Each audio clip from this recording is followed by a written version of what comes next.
Bihar special, Bihar special heading देना है, Bihar special, Bihar special, Bihar special, Bihar special, Bihar special. ऐतिहासिक पृष्ठभूमि, ऐतिहासिक पृष्ठभूमि, ऐतिहासिक पृष्ठभूमि, ऐतिहासिक पृष्ठभूमि, पृष्ठभूमि, ऐतिहासिक पृष्ठभूमि, ऐतिहासिक पृष्ठभूमि। ठीक है, ऐतिहासिक पृष्ठभूमि का मतलब बिहार के बारे में, इतिहास में कैसे क्या हुआ, कैसे नाम हुआ, क्या हुआ, ये सब जानना, उसी को क्या कहते हैं, ऐतिहासिक पृष्ठभूमि। तो सबसे पुराना जो चीज है उसको क्या कहते हैं, वेद। तो सबसे पुराना है उसको क्या कहते हैं, वेद। वेद कितना होता है, 4। एक को कहते हैं ऋग्वेद, एक को कहते हैं सामवेद, एक को यजुर्वेद कहते हैं, और एक को अथर्ववेद कहते हैं। ठीक है, ऋग्वेद, सामवेद, सबसे पुराना वेद ऋग्वेद, उसके बाद सामवेद, यजुर और अथर्ववेद, 4 तरह का वेद होता है। तो चारों वेद में बिहार का चर्चा, चारों वेद में किसका चर्चा, बिहार का चर्चा। ऋग्वेद में बिहार को कहा गया है कीकट और ब्रात्य। ऋग्वेद में बिहार को क्या कहा गया, ऋग्वेद में बिहार को क्या कहा गया है, कीकट, कीकट, कीकट और ब्रात्य कहा गया। ऋग्वेद में बिहार को क्या कहा गया, कीकट और ब्रात्य। तो इसको लिखो, ऋग्वेद में बिहार के निवासियों के लिए, ऋग्वेद में बिहार के निवासियों के लिए, ऋग्वेद में बिहार के निवासियों के लिए कीकट और ब्रात्य, ऋग्वेद में बिहार के निवासियों के लिए, ऋग्वेद में बिहार के निवासियों के लिए, ऋग्वेद में बिहार के निवासियों के लिए कीकट और ब्रात्य शब्द का, कीकट और ब्रात्य शब्द का उल्लेख किया गया। ऋग्वेद में बिहार के निवासियों के लिए कीकट और ब्रात्य शब्द का उपयोग किया गया। याद हो गया, ऋग्वेद में बिहार के निवासियों के लिए किस चीज का उपयोग किया गया है, कीकट और ब्रात्य शब्द का उपयोग किया गया, कीकट और ब्रात्य शब्द का उपयोग किया। ठीक, यहां तक समझ में आया। अब एक वेद है जिसका नाम क्या है, अथर्ववेद। एक वेद है जिसका नाम क्या है, अथर्ववेद। सबसे बाद का वेद है। अथर्ववेद में क्या क्या बताया गया है, जैसे अंधविश्वास होता है ना, जैसे भूत प्रेत सब के बारे में, जंतर मंतर, जादू टोना, वशीकरण, किसी को कैसे बस में करना है, इस सब विधि का उल्लेख किसमें किया गया, अथर्ववेद। सामवेद गायन से संबंधित सारे गामा पधनी सही सब जो भी सुर उर सब जितना चीज है, संगीत से जितना भी रिलेटेड है वो किससे, सामवेद से। अथर्ववेद में जादू टोना, जंतर मंतर, भूत पिशाच, वशीकरण, ये सब जितना भी चीज है किसमें, अथर्ववेद। अथर्ववेद में बिहार के लिए 2 शब्द का यूज किया गया, अंग और मगध। अथर्ववेद में बिहार के लिए कौन सा शब्द यूज किया गया है, अंग और मगध। तो लिखना है अथर्ववेद में बिहार के लिए अंग एवं मगध क्षेत्र का उल्लेख किया गया।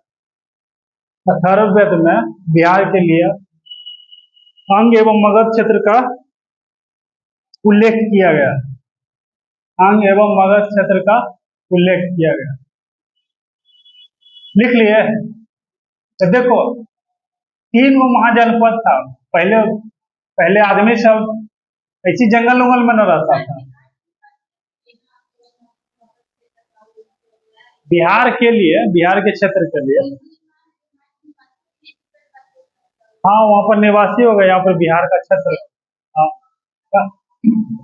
समझो इधर अब थोड़ा सा, बिहार जो है ना, पहले जो था, पहले तो ऐसे ही आदमी सब रहता था। प्राचीन काल में आदमी ऐसे ही ना रहता था, तुम लोग भी समझ लो थोड़ा बहुत। प्राचीन काल में आदमी सब ऐसे ही रहता था, कोई पहाड़ के गुफा में रहता था, कोई पेड़ पर रहता था, है ना। पत्थर के हथियार का यूज करता था। किसका यूज करता था? पत्थर के हथियार। पत्थरे को अपना, उसी को थोड़ा गुफा में छिप करके शेर को मार दिया, हाथी को मार दिया, उसको कच्चे खाता था। कैसे खाता था? कच्चे खाता था।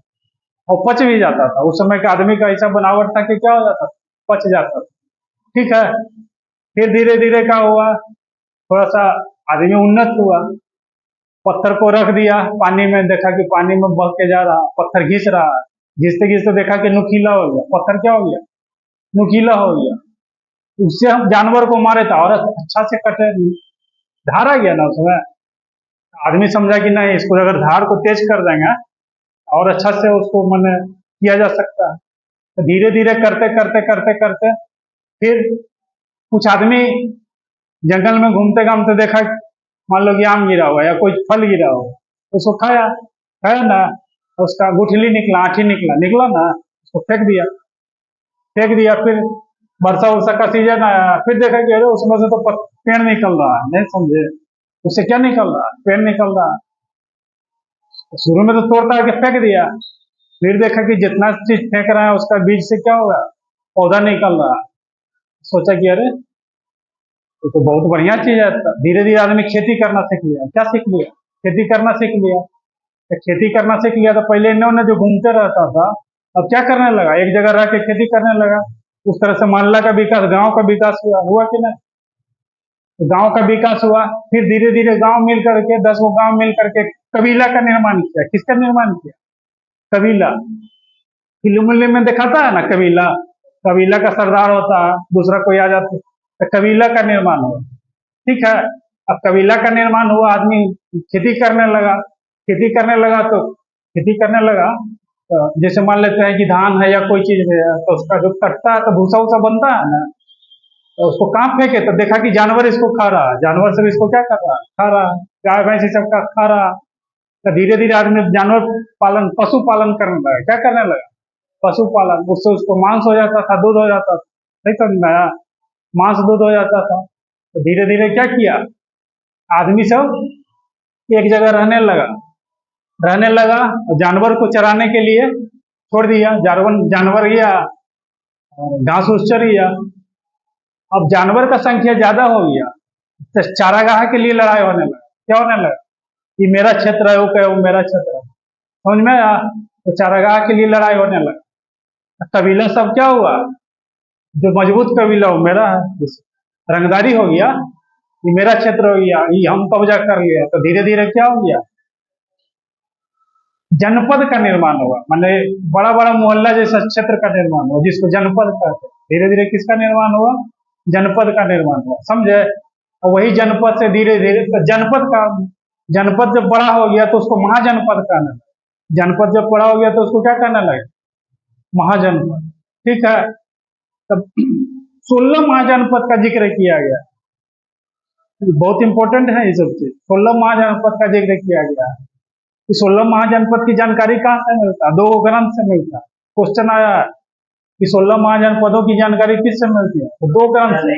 एक अंगुत्तर निकाय है, वही छोटे छोटे आदमी मिलते मिलते बहुत बड़ा राज्य जैसा बना लिया, उसी को महाजनपद का। जनपद से जो बड़ा हुआ उसको महाजनपद। समझ में आया? 16 महाजनपद का वर्णन किसमें किया गया?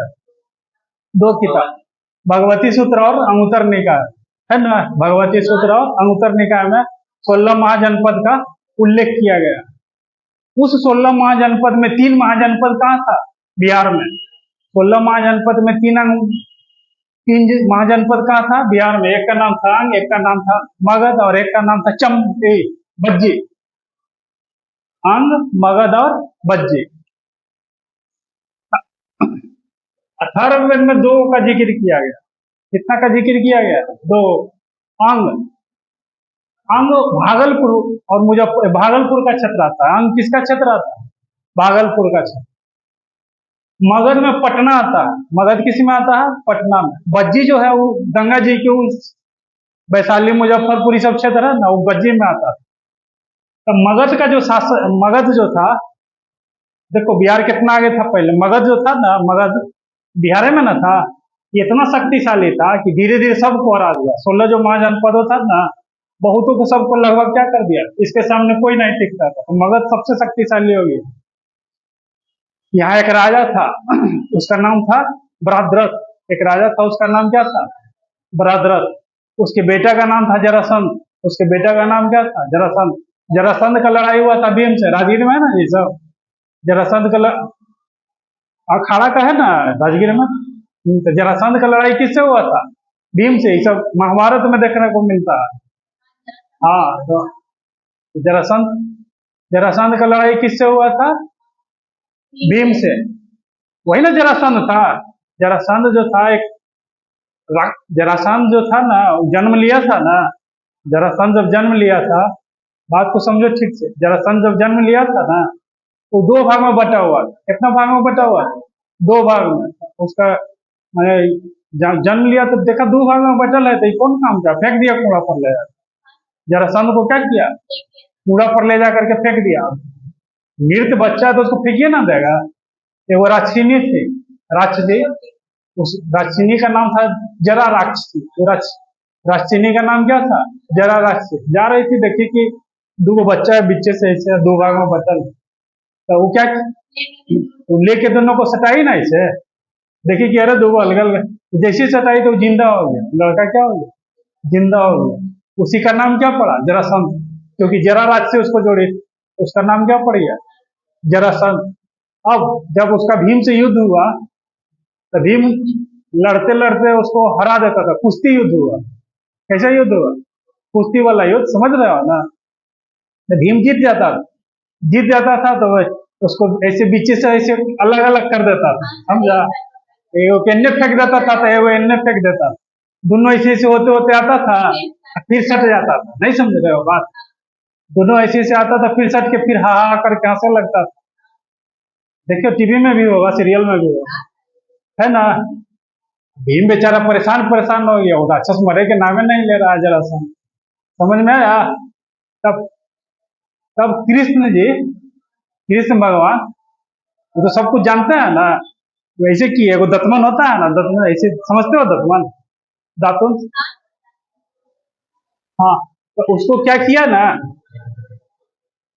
दतमन जो होता है उसको बीच से फाड़ दिया। तो बीच, समझ लो इसको थोड़ा सा, बीच से इसको फाड़ दिया। तो बीच से फाड़ करके ना, इधर वाला भाग को इधर फेंक, और इधर वाला भाग को किधर फेंक, इधर।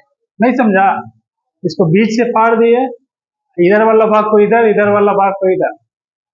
अब भीम समझ गया कि अब हम जो इधर इधर फेंक रहे हैं ना, जैसे इधर इधर फेंक रहे हैं, उसको ऐसे फेंकना। तो जैसे ऐसे फेंका ना, तो मर गया। कौन, जरासंध मर गया। तो वही मगध का राजा था जरासंध। ये सब किसका राजा था, मगध। बाद में हरिया के वंश, सब वंश आया, सब मगध में राजा था। एक बहुत महान जनपद था, सबसे शक्तिशाली जनपद, जो कि बिहार का था। उसका नाम क्या था, मगध महाजन। बिहार का बिहार में 3 जनपद बोले तो एगो अंग, इसकी राजधानी चंपा। अंगराज कर्ण, कर्ण कहाँ का था, यहीं का था। कर्ण यहीं का राजा था। मगध पाटलिपुत्र हो गया। अब बज्जी मतलब गंगा जी का उस तरफ, वैशाली। तो अथर्ववेद में 2 चीज का चर्चा किया गया है, किसका किसका, अंग और मगध का। इतना समझ में आया? फिर लिखो, यजुर्वेद में विदेश क्षेत्र की चर्चा किया गया। यजुर्वेद में एक तीसरा वेद है, उसका नाम क्या है, यजुर्वेद। यजुर्वेद में किसका चर्चा किया गया है, विदेश क्षेत्र। सीता यहीं की थी, विदेश क्षेत्र, वैदेही सीता को कहता है। विदेश क्षेत्र की चर्चा किया गया, जो वर्तमान में मिथिला का क्षेत्र है। मिथिला का नाम सुने हो, मिथिलांचल, मिथिला, मैथिली जो बोलता है जी, जायसी इस तरह से नहीं बोलता है। मिथिला का क्षेत्र है, जो वर्तमान में क्या है, मिथिला का क्षेत्र है। ब्रैकेट लिखो, ब्रैकेट दो, छोटी ब्रैकेट। सतपथ ब्राह्मण में, हाँ, ब्रैकेट दे करके, सतपथ ब्राह्मण ऐसे लिखा था। सतपथ, सतपथ ब्राह्मण में, सतपथ ब्राह्मण में विदेश क्षेत्र के एक राजा का उल्लेख है। सतपथ ब्राह्मण में विदेश क्षेत्र के एक राजा का उल्लेख है। सतपथ ब्राह्मण में विदेश क्षेत्र के एक राजा का उल्लेख है, जिसका नाम जनक बताया गया। वही सीता जी के जो पिताजी थे, उनका नाम क्या था, जनक, जिसका नाम जनक बताया गया। जनक बताया गया। जनक की जो बेटी हुई उनका नाम क्या था? जानकी या वैदेही का था। उनका जन्म धरती के अंदर से हुआ था ना। जिनका नाम जनक बताया गया है। फिर देखो वाल्मीकि रामायण में बिहार के क्षेत्र, वाल्मीकि रामायण में बिहार के क्षेत्र मलद एवं करुणा, बिहार के क्षेत्र को मलद एवं करुणा कहा गया है। वाल्मीकि रामायण में बिहार के क्षेत्र को मलद एवं करुणा कहा गया है। मलद एवं क्या कहा गया है? करुणा कहा गया है। वाल्मीकि रामायण में बिहार के क्षेत्र को क्या कहा गया है? मलद एवं करुणा कहा गया है। जो वर्तमान में बक्सर का क्षेत्र है, जो वर्तमान में किसका क्षेत्र है? बक्सर का क्षेत्र है। जो वर्तमान में बक्सर का क्षेत्र है। फिर नीचे लिखो वायु पुराण। वायु पुराण में बिहार के एक क्षेत्र की चर्चा है। वायु पुराण में बिहार के एक क्षेत्र की चर्चा है। वायु पुराण में हाँ? नहीं लिखे आगे? हाँ आगे लिखो नीचे से वायु। अच्छा जाना है, ठीक है तो जाओ।